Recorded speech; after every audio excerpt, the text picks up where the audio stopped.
Hello guys, কেমন আছো তোমরা সবাই? আশা করছি সবাই খুব ভালো আছো। আর আজকে হচ্ছে টিচার্স ডে। তো আজকে এখন এই ঘড়িতে বাজে 4টে, 4:30 মতন। তো সবাই রেডি হয়ে গেছি। আজকে নাচের ক্লাসের 73 ব্যাচের সবাই সেলিব্রেট করবে টিচার্স ডেটা। তো সেই জন্য ওরা উপরে এসে দেখো সব খেলাটেলা করছে বাচ্চারা, আর ওরা সব ডেকোরেশন করছে। তো আমিও সেখানে জাস্ট বসেই ছিলাম ওদের সাথে, সারপ্রাইজ আর কি। সবই জানছি, তাই না? নিজের বাড়িতে যতক্ষণ হচ্ছে তো সবই জানা যায়। তো হ্যাঁ, ফার্স্টে ভাবতে পারিনি যে আজকের দিনে ওরা সেলিব্রেট করবে। যাই হোক, এটা খুব ভালো লাগলো। আর সবাই এখানে চলে এসছে, মোটামুটি 2-1জন আসতে বাকি আছে। তো এই দেখো এখন ছবি টবি তোলা হচ্ছে, আর এই দেখো কেক কাটা হচ্ছে। এখনও 2-3জন আসা বাকি আছে। মানা, মিষ্টু ওরা একটু বাজারে গেছিলো, তা ওদের আসতে একটু দেরি হয়ে গেছে। তো কেকটা কাটার পরেই ওরা চলে আসবে, কারণ দেরিও হয়ে যাচ্ছিলো। বাপরে, দেখেছো মনে হচ্ছে না একটা জায়গায় পুরো সেই ভোল্লার মানে হয় না, বলতার যে চাকগুলো হয় এক জায়গায় থাকে, তখন কেউ মানে ঢিল মারলে বা কিছু মারলে পুরো ছড়িয়ে যায়, ব্যাপারটা ঠিক তেমন হয়ে গেছে, তাই না? দেখো এই যে সবাই এখন কেকটা খাওয়াচ্ছে, আমিও সব স্টুডেন্টদের খাইয়ে দিয়েছি। যাই হোক, টিচার্স ডেটা খুব ভালো লাগলো। তো এটাই শেষ নয়, এটা হচ্ছে 73 ব্রাঞ্চে, মানে ব্রাঞ্চে আর কি সবাই সেলিব্রেট করেছে। আর বার্নিয়াতেও শনিবারে সবাই সেলিব্রেট করবে। আর সেই দিনকেও তোমাদের সঙ্গে শেয়ার করবো কী কী করলাম না করলাম। আর এখন থেকে ছোটো ছোটো ব্লগগুলো তোমাদের সঙ্গে মানে ছোট ছোট করে শেয়ার করব ভেবেছি।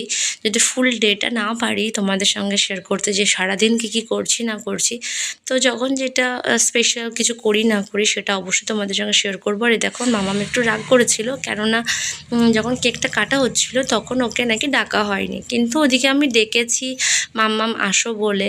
এবার সব স্টুডেন্টগুলো আমার কাছে আগে চলে গেছে, সেটা রাগ হয়ে গেছে। যাই হোক, তারপরে ওকে একটু রাগটা ভাঙিয়ে আর কি কোলের মধ্যে নিয়ে নিয়েছি আর কি। তাও ও সে কিছুতেই খাবে না, ওর রাগ। যাই হোক, তারপরে রাগটা একটু মিটিয়ে দেখো এখন ওরা এই বাজারে গিয়ে সিঙ্গারা, আমি টাকা দিয়েছিলাম, আমার কাছ থেকে নিয়ে গেছিলো সিঙ্গারা, গজা, এদিকে কেক, এইসবগুলো খাচ্ছে। আর ওদেরকে বলেছিলাম না একটা ওই শোলার বাটিগুলো হয় না, ওগুলো নিয়ে আসবি। যাই হোক, ওরা ভুলে গেছে, তার জন্য ওরা খাতার মানে কাগজগুলো ছিঁড়ে করে খাচ্ছে। যাই হোক, ওখানে সব কিছু সেলিব্রেট করে এখন আমরা বেরিয়ে পড়েছি মা, আমি, মাম্মাম একটু বাজারে।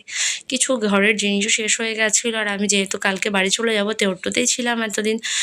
আমি শুক্রবার মানে বৃহস্পতিবার ছিল টিচার্স ডে, তো শুক্রবারে আমি বাড়ি চলে আসবো। তার জন্য আজকে একটু বাজারে গেছিলাম কিছু বাজার করার জন্য। তো এই দেখো শপিং মলে চলে এসেছি, স্মার্ট পয়েন্টে, তোমরা তো দেখলেই। আর এখন এ দেখো আমরা কিছু বাজার টাজার করবো, ঘরের জিনিসই আর কি, গ্রসারি আর কি, এরকম যেসবগুলো দরকার হয় আর কি, যেগুলো হয়তো সব দোকানে তো আর পাওয়া যায় না সব কিছু। তো এই জন্য এখানেই আসতে হয়। এই দেখো আমরা প্রচুর শপিং করে ফেলেছি, আমি, মা আর আমার দুজনের আছে এখানে। তো এই দেখো, আর মাম্মাম তো এটা নেব সেটা নেব, এই চকলেটটা চাই, এটা চাই, মানে ও পাগল হয়ে যাচ্ছে যে কী নেবে। যাই হোক, এখন সব বাজার টাজার করা হয়ে গেছে আমাদের, এখন বিল করব, তার জন্য যাচ্ছি। তো এই দেখো প্রচুর শপিং করে ফেলেছি, আর এই দেখো যাচ্ছি এখন বিল করতে। তো আজকে দিনটা খুব ভালোভাবেই কাটালাম সবারই সাথে মিলে মিশে। আর এই দেখো এখন মেসদের বাড়িতে চলে এসেছি, মানে মিষ্টুদের বাড়িতে আর কি। মেসদের নতুন রান্নাঘর, তারপরে বাথরুম, একটু ছোট্ট এই বারান্দাটুকু হয়েছে, তো সেটাই তোমাদের সঙ্গে শেয়ার করছিলাম আর কি। যাই হোক, খুব ভালো হয়েছে, যেটুকুই করতে পেরেছে খুব ভালো লাগছে।